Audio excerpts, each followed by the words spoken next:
Welcome back. आप सबका स्वागत है। आज हम क्रियो पैरामेट्रिक सॉफ्टवेयर के अंदर एक मॉडिफाई करके कमांड है उसके बारे में जानेंगे। ठीक है, और इसका यूज जानेंगे और आपका स्केच जो कॉम्प्लिकेटेड बन जाता है कहीं कहीं फीचर जब आप डिफाइन करते हैं, स्वेप्ट ब्लेंड है, रिवॉल्व है, तब डायमेंशन, चेम्फर, ग्रूव, बहुत सारी चीजें एक साथ होती है। ठीक है, तो उसको कैसे एक बारी में सोल्व कर सकते हैं वो आज देखेंगे। ठीक है, हमने स्केच पहले बना लिया है और अभी सिर्फ हम पेस्ट ही करेंगे। ठीक है, तो उसके लिए क्या करना है, अभी हम रिवॉल्व कमांड लेते हैं। वहां पे ज्यादातर कॉम्प्लिकेटेड डायमेंशन होते हैं, डायमीटर होता है, हॉरिजॉन्टल वर्टिकल डायमेंशन होते हैं, ग्रूव होता है और एक्सेट्रा होता है। ठीक है, और एक्सट्रूड में क्या होता है, लेंथ, विड्थ, हाइट, ये डायमेंशन होते हैं। स्विफ्ट ब्लेंड में शेप के हिसाब से होता है। उसके अलावा भी कई सारे कमांड है। ठीक है, वहां पे आपको कॉम्प्लिकेटेड स्केच आपका होता है। अभी हम रिवॉल्व ट्राई करेंगे। रिवॉल्व लेते हैं। ठीक है, राइट प्लेन दे दीजिए। राइट प्लेन देने के बाद अभी हमने हमारा स्केच कॉपी किया हुआ है, तो यहाँ पे हमारा जो ये कर्सर है, ठीक है, जो हाईलाइटेड हो रहा है, यहाँ पे पेस्ट का ऑप्शन है वो ऑन रहेगा। अगर हमने नहीं किया है तो ये नहीं होता है। ठीक है, ऐसे जो ऊपर वाले दो कट और कॉपी का ऑप्शन हाइड आ रहा है वैसा ही आएगा। तो अभी हमने स्केच बनाया हुआ है। अभी हम सिर्फ कंट्रोल वी ही करेंगे। ठीक है, जैसे ही कंट्रोल वी आप प्रेस करेंगे, या तो यहाँ से ये क्लिक करेंगे पेस्ट का ऑप्शन, तो आपका जो कर्सर होगा उसके नीचे एक प्लस की साइन आ जाएगी, और जहां पे भी आपका कर्सर है लेफ्ट क्लिक करेंगे, वहां पे आपका स्केच है वो आ जाएगा। अभी आपका जो पहला वाला स्केच था, ठीक है, वो अलग पोजीशन पे था। आपका ये वाला स्केच अलग पोजीशन पे और छोटा या तो बड़ा है स्केल। ठीक है, तो सबसे पहले यहाँ पे कई सारे ऑप्शन दिए हुए हैं। तो यहाँ पे ये तीन ऑप्शन है वो इंपॉर्टेंट है। ठीक है, तो सबसे पहले उसका स्केल है, स्केल 1:1 रख दीजिए। तो आपका जो पुराना स्केच होगा उसके ही सब डायमेंशन यहाँ पे आएंगे। उसके अलावा एंगल है, पुराने स्केच के 0 डिग्री था, आपको उसको 45 डिग्री करना है, तो आप ऐसा कर सकते हैं अगर करना चाहते हैं तो। ठीक है, ज्यादातर एप्लीकेशन कम रहती है। ठीक है, उसके अलावा पैरेलल और नॉर्मल, ये दो इंपॉर्टेंट है फीचर। आपका जो पुराना स्केच होगा उसका ओरिजिन जहां पे होगा, वो यहाँ से 0 0 आप करेंगे दोनों वैल्यू में। जो भी वैल्यू है प्लस या तो माइनस आप देखेंगे, तो यहाँ पे 67 समथिंग दिखा रहा है और 123 समथिंग दिखा रहा है। ठीक है, तो आप इसको 0 0 करेंगे, तो पुराना स्केच जहाँ पे होगा उसी लाइन और उसका जो भी डायमेंशन होगा वहां पे ये ले लेगा। अभी सिर्फ आपको प्रेस करना है ओके, या तो मिडिल माउस बटन, आपका जो माउस का बटन है वो। ठीक है, तो आपके सारे सारे डायमेंशन जो स्केच होगा उसके मुताबिक ले लेगा। ठीक है, आप अभी मैन्युअली बना रहे हैं तो आपको डायमेंशन देने पड़ेंगे। यहाँ पे आपके ये जो डायमीटर है वो नहीं आएंगे अगर आपने सेंटर लाइन है वो डिफाइन नहीं की है तो। ठीक है, ऐसा कुछ एक स्केच आएगा जब भी आप पहली बार बना रहे हैं तब। अभी हमने सेंटर लाइन डिलीट की है। यहाँ पे ये वाली जो सेंटर लाइन है हमारे स्केचिंग मॉड्यूल के अंदर, वो है हमारे स्केच को रेफरेंस देने के लिए और उसके मुताबिक हमारा मिरर है या तो कुछ और बनाने के लिए। ठीक है, और यहाँ पे ये वाली एक सेंटर लाइन है, वो है हमारी जो फीचर के रिलेटेड हम काम कर रहे हैं उस तब ये यूज होती है। ठीक है, तो इसको अभी हम ले लेते हैं। हमारी एक्सेस कुछ एक इस तरीके से आएंगी, मिडिल माउस बटन से प्रेस कर दीजिए। ठीक है, तो ये जो आपके डायमीटर शो नहीं हो रहे थे वो शो होने लगेंगे। ठीक है, तो अभी ये जो डायमेंशन है उसको कुछ कैसे रख दीजिए ताकि आपको मॉडिफाई और समझने में दिक्कत ना हो। ठीक है,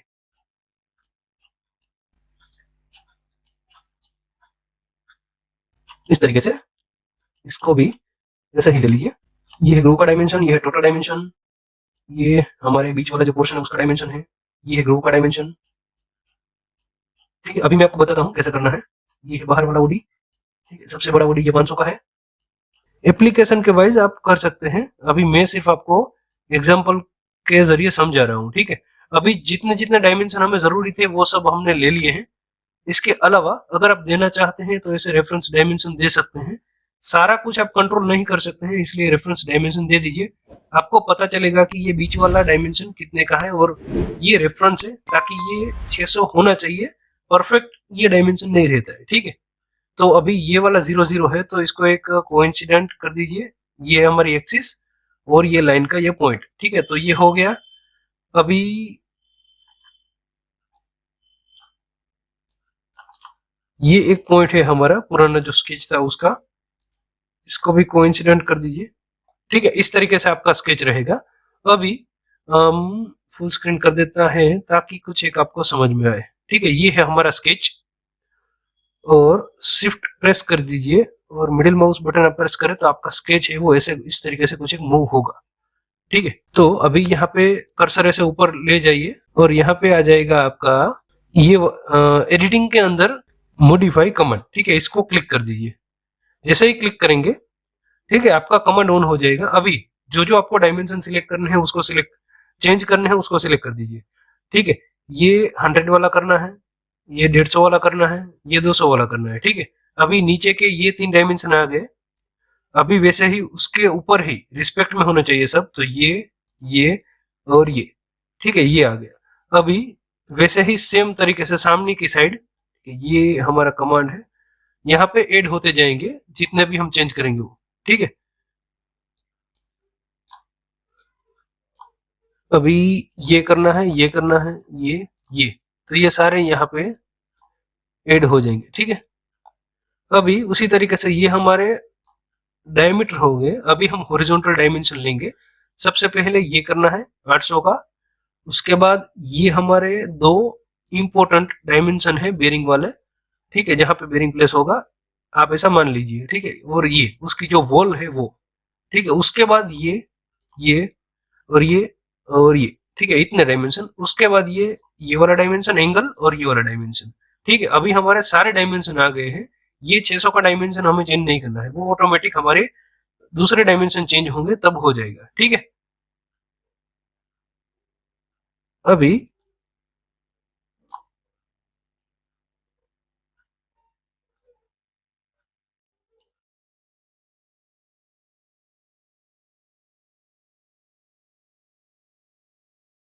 अभी आपको यहाँ पे स्क्रॉल अप कर दीजिए, ये वाली जो हमारे कर्सर है उसको सिलेक्ट करके, और आप ऐसे मैन्युअली भी चेंज कर सकते हैं जो जो आपका डायमेंशन है।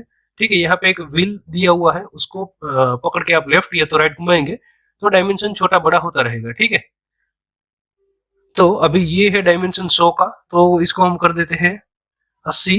ठीक है, उसके बाद जैसे ही आप एंटर प्रेस करेंगे डायमेंशन डालने के बाद, तो आपका जो 150 वाला डायमेंशन था वो ऐसे इस तरीके से कुछ एक हाईलाइटेड हो जाएगा रेक्टेंगुलर बॉक्स में। ठीक है, इसको हमने 80 किया, तो दूसरा वाला डायमेंशन हम 100 का 80 किया तो ये होगा 130। ठीक है, 20-20 mm हम कम करते हैं सब में, या तो जैसी आपकी रिक्वायरमेंट है उसके हिसाब से। ठीक है, तो 130 किया तो इसको 150 कर देता हूँ। 10 ही हो गया 150। उसके बाद 360 वाला डायमेंशन है उसको हम 350 कर देते हैं, सॉरी 350। उसके बाद 380 जो ग्रूव वाला डायमेंशन था, ठीक है, उसको हम कर देते हैं 360, सॉरी 360। उसके बाद ये जो बड़ा वाला ओडी का डायमेंशन है उसका डायमेंशन हम कर देते हैं 550। ठीक है, तो वो बढ़ जाएगा, और कम करते हैं थोड़ा सा इस तरीके से। ठीक है, 450। उसके बाद है सारे डायमेंशन इसी तरीके से चेंज होंगे। ये है 120 का, तो उस साइड हमने 80 का रखा था। ठीक है, ये हमारी वॉल का जो डायमेंशन होगा हमारे बेरिंग के मुताबिक होगा। ठीक है, वो हम यहाँ पे डालेंगे। तो ये डायमेंशन है हमारा 100। उसके बाद डायमेंशन है 160 का 150, तो दोनों साइड वो सेम हो जाएगा। ठीक है, उसके बाद है 350 है तो उसको हम कर देते हैं 330। ठीक है, उसके बाद है 400, तो उसको हम कर देते हैं 390। ठीक है, तो उस तरीके से चेंज होता जाएगा। 800 को कर देते हैं हम 900। जैसे ही हम 800 को 900 करेंगे तो ये हमारा 600 वाला जो रेफरेंस डायमेंशन था वो भी चेंज हो जाएगा। ठीक है, एंटर प्रेस करते हैं, देखिए ये 700 हो गया। ठीक है, इस तरीके से ये इस तरीके से काम करता है। उसके बाद है ये लीनियर वाले डायमेंशन, तो यहाँ पे 80 था, उसकी जगह पे मान लीजिए अभी हमारा 70 का ही बेरिंग आ रहा है, तो दोनों साइड 70-70 डाल दीजिए, तो वो चेंज होता जाएगा। उसके बाद है 20 वाला डायमेंशन, तो वो यहाँ पे हाईलाइटेड हो रहा है, जो हमारी वॉल थी वो। ठीक है, तो ये अभी 15 की ही हो जाएगी, जैसी आपकी रिक्वायरमेंट है उसके हिसाब से। ठीक है, तो दोनों साइड 15-15 डाल के एंटर कर दीजिए। अभी हमारे डायमेंशन जो थे, ठीक है, वो यहाँ पे ऊपर के जो हॉरिजॉन्टल डायमेंशन थे वहां पे आए। सारे हमारे डायमेंशन डायमीटर तो डिफाइंड हो गए, ठीक है। तो ये है 31 का हम कर देते हैं 30। उसके ऊपर है 200 का डायमेंशन है ग्रूव तक, ठीक है, ये वाला। तो ये है हमारा 200 का डायमेंशन है, उसको हम कर देते हैं 210, ठीक है। तो वो थोड़ा सा बढ़ जाएगा ग्रूव, अभी 220, ठीक है, ये थोड़ा सा ठीक है। और उसके बाद 23 है उसको 25 कर देते हैं, या तो और भी ग्रुप बड़ा कर दीजिए 35, ठीक है। उसके बाद है 225 है तो उसको कर देते हैं 250, ठीक है, वो बढ़ जाएगा एरिया पूरा। और भी थोड़ा सा 280, ठीक है। वहां पे भी कुछ ना कुछ एक आपकी जो गियर के टीथ है और वो कुछ एक आएगा। एक्सरसाइज हम बाद में दिखाएंगे बना के कि कैसे दिखती है 3D में, ठीक है। ये 280 है। उसके बाद ये एंगल है, तो एंगल आपका यहाँ पे देखिए, ये आपका 220, 35, ये कुछ एक इस तरीके से दिखा रहा था, ठीक है। आपका जो डायमेंशन था वो, और यहाँ पे उसके आइकन भी आएंगे साइड में। तो यहाँ पे ये एंगल है तो उसके आइकन ऐसा एंगल जैसे दिखाएंगे, ठीक है। SD0, SD18 ऐसा कुछ है। अभी ये 135 वाला था, उसको हमें करना है 135 प्लस 150, ठीक है। तो वो एंगल इसका बढ़ जाएगा इस तरीके से। और भी हम बढ़ा देते हैं इसका एंगल,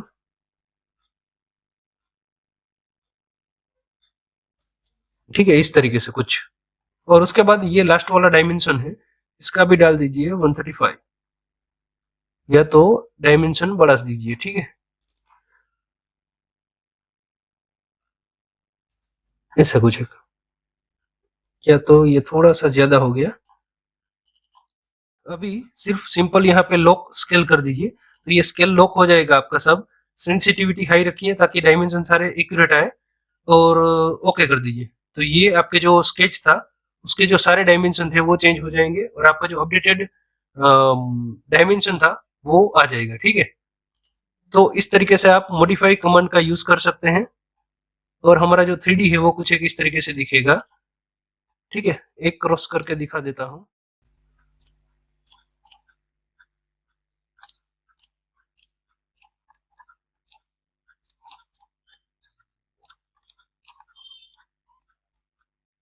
आई होप आपको मॉडिफाई कमांड के बारे में ये वीडियो के बाद बेसिक नॉलेज आ गया होगा कि स्केच को कैसे कॉम्प्लिकेटेड में से इजी कर सकते हैं, और मल्टीपल ऑटो डायमेंशन में से कैसे, और कितने इंपॉर्टेंट डायमेंशन है वो रखने हैं और कितने नहीं रखने हैं, और कैसे स्केच को डिफाइन करना है वो समझ में आया होगा। तो ऐसे ही डिजाइन रिलेटेड वीडियोस देखने के लिए चैनल को सब्सक्राइब कर दीजिए, लाइक और शेयर कीजिए।